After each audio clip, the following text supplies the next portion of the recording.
Februari tanggal 9 anakku yang pertama Nathan udah ulang tahun ya. Terima kasih banget udah kerja, udah mandiri, udah gitu udah mandiri. Ya cuma kadang suka apa sih ya kalau di rumah itu malas. Malesnya gimana ya, kadang kalau udah mungkin capek juga kalau habis kerja pulang nggak ngobrol dulu sama mamanya, jadi dia mandi makan tidur gitu. Kadang kalau dari hotel itu dia pulang mandi nggak makan dia tidur, besok mesti udah kerja lagi gitu. Sehari-hari gitu. Ternyata anak-anak udah pada sibuk masing-masing ya. Saya cuma mengucap syukur mama dikasih sehat, akan juga dikasih kesehatan. Itu aja. Terima kasih. Terima kasih. Ya, masih ada.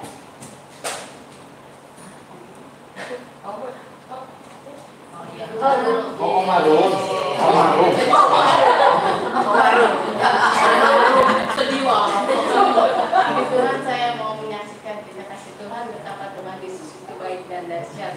Waktu ibadah online kita di Israel, saya pasti tangan tapi ujian dibawakan oleh Pak Kristian, waktu itu Pak Eri yang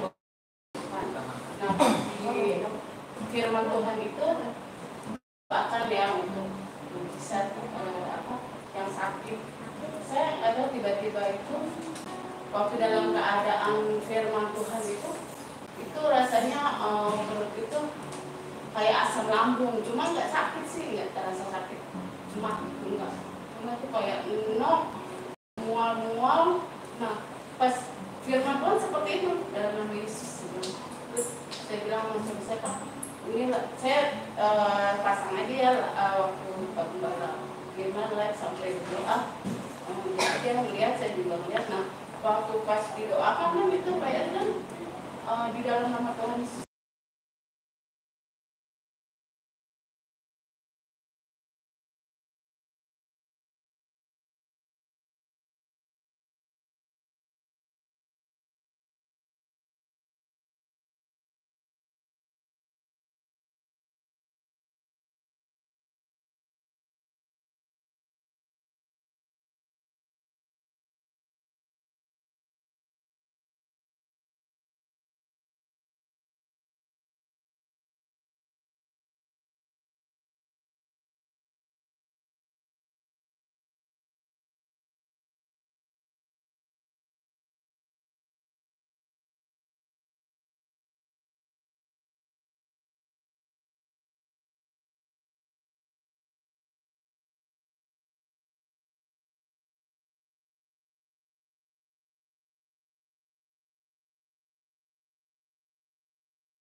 nggak ada ribut-ribut, siapa nanti bayar ini, siapa bayar ini, nggak ada.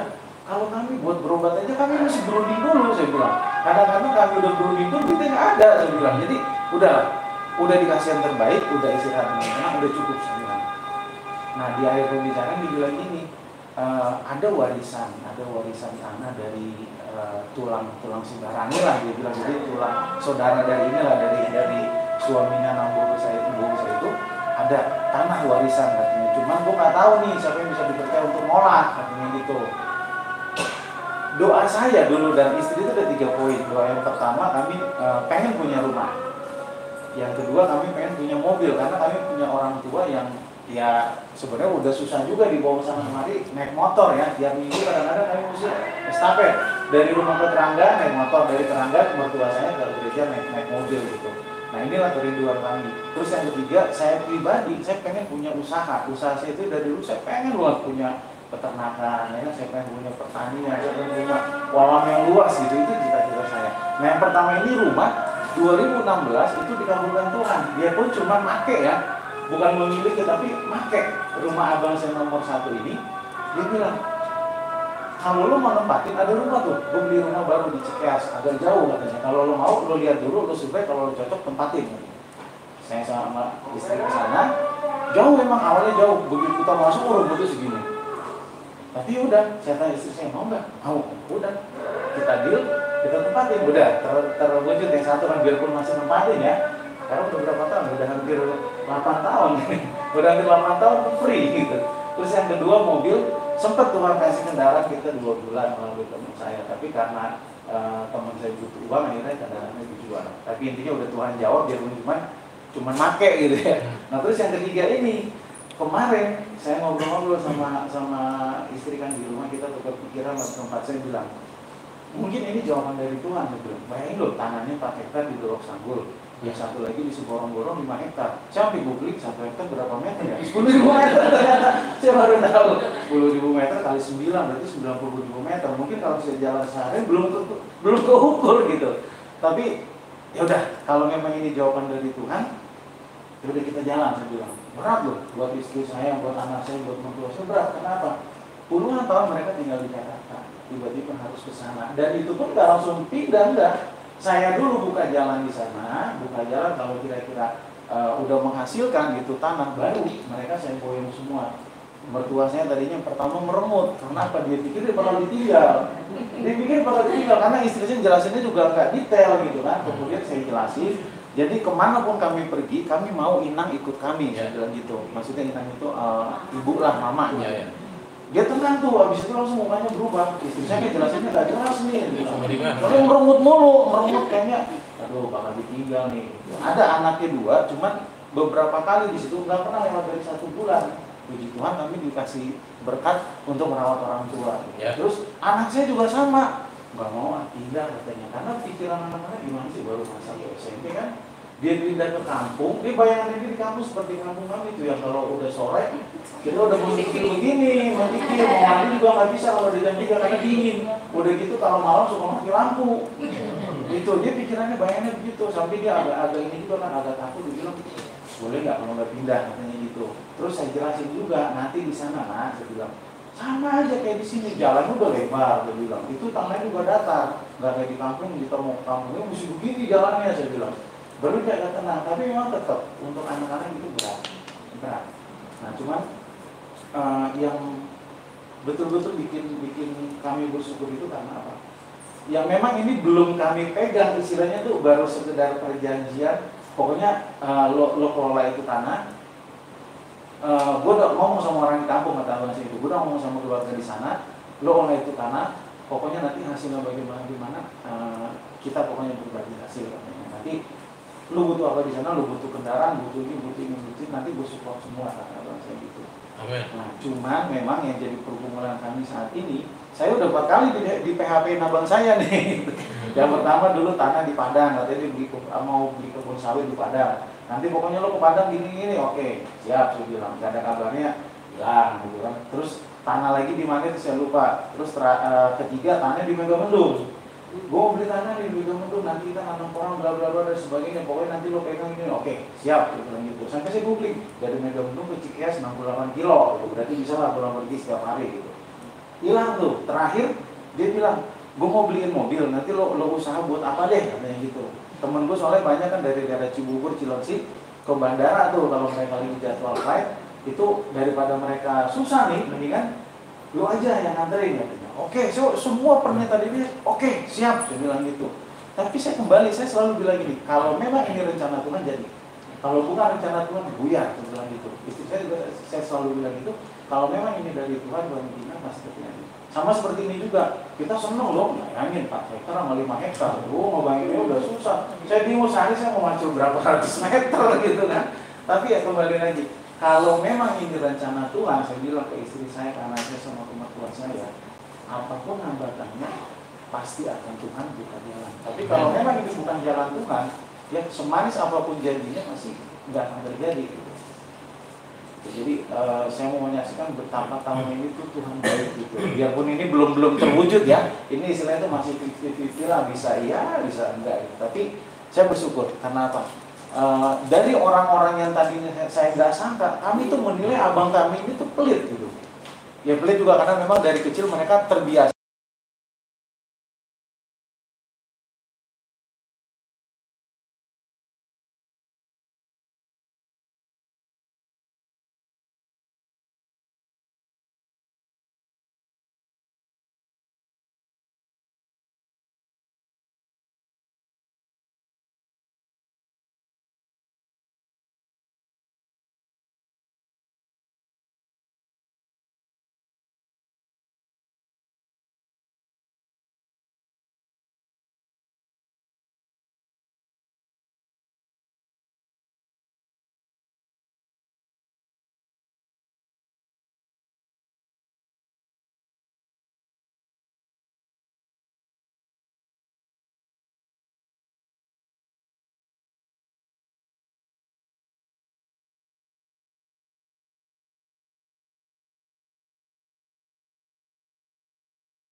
Ini ada sedikit